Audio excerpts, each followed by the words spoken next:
Greetings and welcome back to Smartwatch Ticks. We're a YouTube channel on the web at smartwatchticks.com. We're always looking at new watches. How about ripping into an old watch? Yeah, we haven't done a good rip apart for quite a while now, and I just waiting to do this puppy because it gave me so much grief. You are looking at the infamous DT98 from #1, FAKE ECG, questionable specs, and something I didn't know, when the battery gets low, it goes beep every 3 minutes or so. Now, if this is your only watch, that might be a nice thing. It lets you know that you need to charge your watch, even if it's in the middle of the night and you have it on your nightstand and you forgot to plug it in and it's going to wake you up and you're going to be grumpy at work. It'll at least let you know, right? Well, if you have a bunch of watches everywhere in the house and Mrs. Ticks is just like putting up with you and this thing starts going off and you're up, waiting, listening. No, it's in that corner. No, it's in that corner. Well, it deserves to be terminated. And that's exactly what we're going to do today. This DT98 is going to have its battery permanently disconnected, so it's not going to beep anymore. That's a spec I have never checked on a watch.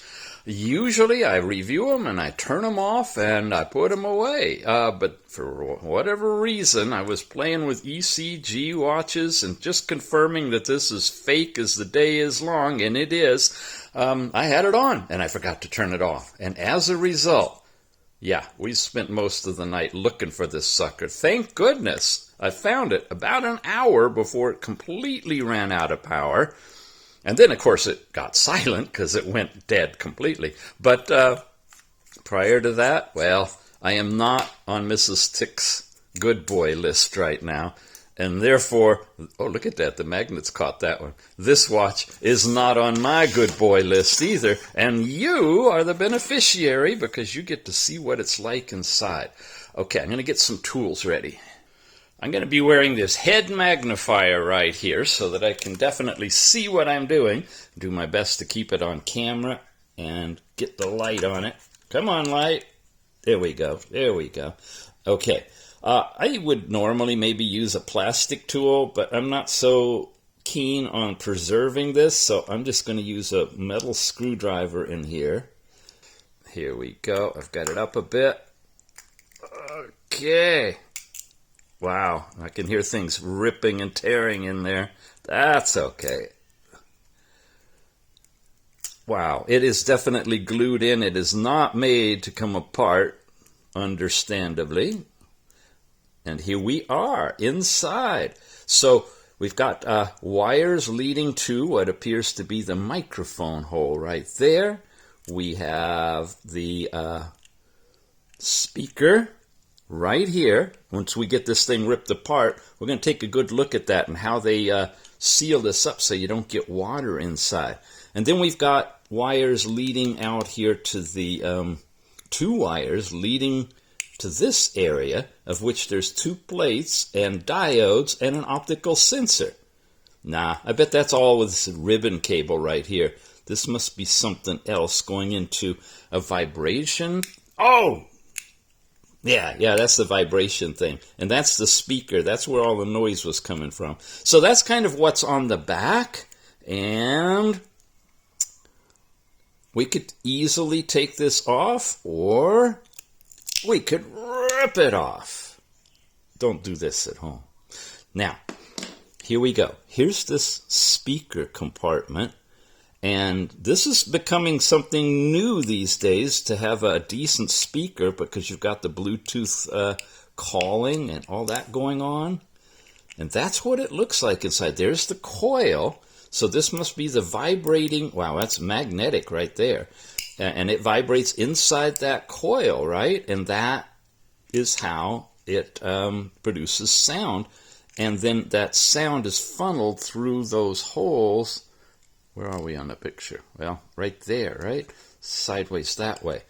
So, an effective design and definitely well sealed. It looks like if there were any water intrusion, I'm going to try to push in through here. Yeah, it's going to be on the other side of the moving membrane. You see that whole thing moving? So that's how these speakers are being designed. I've seen quite a bit of them, showed them to you, where they have these little horizontal holes on the bottom of the watch for the sound to come out. And inside you'll know that's what the speaker design looks like. Here's the one of the magnets, and it's stuck to the speaker magnet, the big magnet there. So you got a bunch of magnets in here. And this is one of the magnets that fit there for holding on the magnetic coupler, and that's where the power would go, is into these pins, and they got transferred through a wire that I'm sure I just broke off. Here's the button. Now sometimes your button breaks, and that can be because of that little washer on there, or lock washer. You see that thing? Come on, focus. Right there. Wow. There's a little lock washer on here. So if you have a button issue and you could get into the watch and that thing fell off, you could try to get a small one from a watch store or something, a watch repair store, and replace it. If you need to take it out, you'll have to pop that off and pull it out. It's not connected to anything. It's going to be pushing against a button, and that button is probably right there. Yeah. And this is a separate little button that's held in place. Yeah, I can feel a vibration as I press on it. And so that's what's used to activate the different stages of the button. And there's its ribbon cable as well. Here's this sensor. Now notice, this is the optical sensor sitting there. These are the electrical plates, folks. This is how you do an ECG, electrical, right? Electrocardiogram. It has to have electricity to it. Where's that coming from? Not here. That's the wire that went to the microphone that Uncle ripped off right there. The plates are right behind here. And there's no connection. There's no electrical connection to them whatsoever. You see that? You see that, DT #1? You've been called out on this. Not just the DT98 here. Check out my review on the DT28 if you want to really hear me grumble about fake ECG. All of them.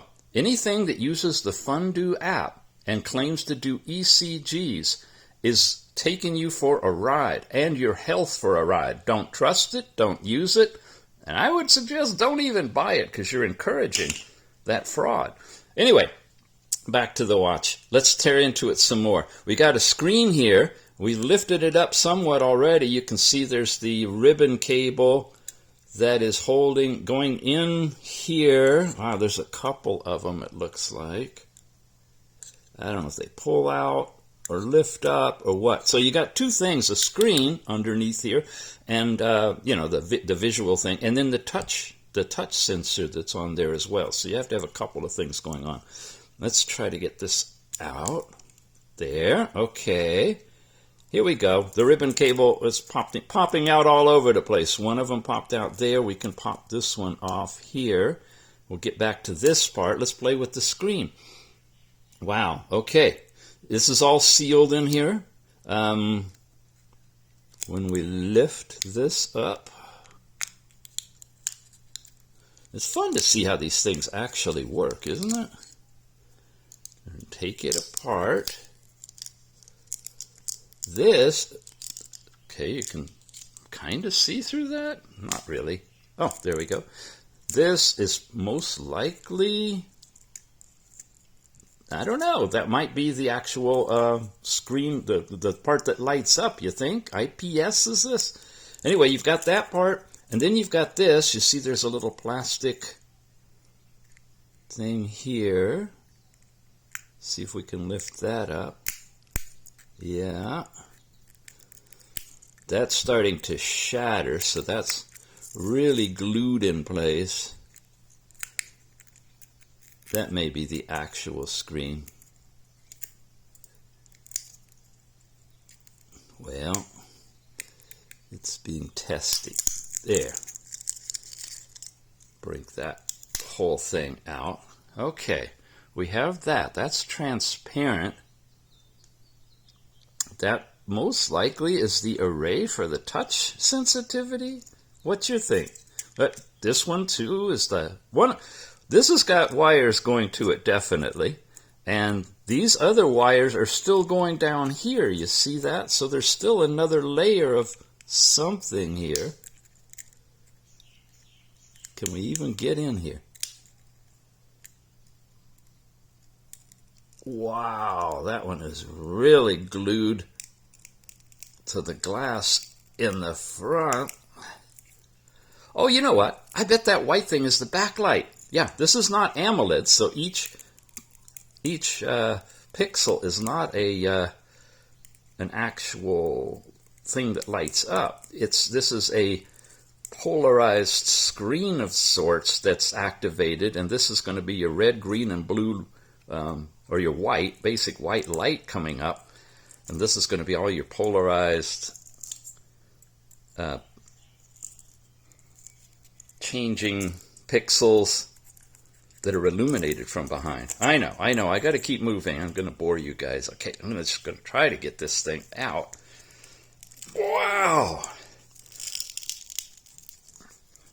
This is gutting a fish in my grandpa's day. Ah. Yeah. Whoa. Now I'm going to be in trouble for messing up the floor, the table, everything. There you go. There's your display. Oh dear. Should have worn gloves. Okay. And then finally, there's the glass here. The non-scratchable glass. Yeah, pretty well non-scratchable. And the cover itself, and that's about all there is to that. The screen we've looked at. Yeah, that probably, it's only 2 wires to it, so that just turns it on and off, the backlight, yeah, for which lights up everything you see on the screen. And, of course, we've got the connectors, the battery, the infamous battery. Now, sometimes they put the voltage, or amperage, or power wattage on the battery, but it's not on this side of it. Oh, it's glued in there really good. These things you got to be careful with. You don't want to damage them because they're that lithium ion stuff, and if the particles get close to each other, they can break into a fire, which you don't want. It looks like it's a 3.7 volt, 1909. I don't see the rating on it, but it's in the specs, if you can believe the specs.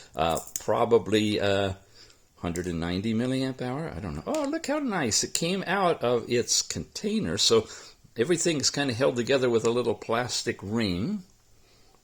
And then this is the motherboard. This is where it all happens. And on this side is just connectors, probably all designed by computer and cut into shape. They've labeled where battery goes and other things. What the different... oh, look at this. It looks like it was made to house a micro SD and a SIM card, possibly. All on this one body, just depending on how it was implemented. And on this side, you got all the different circuits. And can you read some of the stuff that's on there? Yeah, I think you can. So there's your numbers on the chips, in case you're a watch designer or just want to play with it or like to know. There you go. Yeah. So, the DT98, when it's running out of power, it beeps every 3 minutes and doesn't let you know where it is by beeping longer.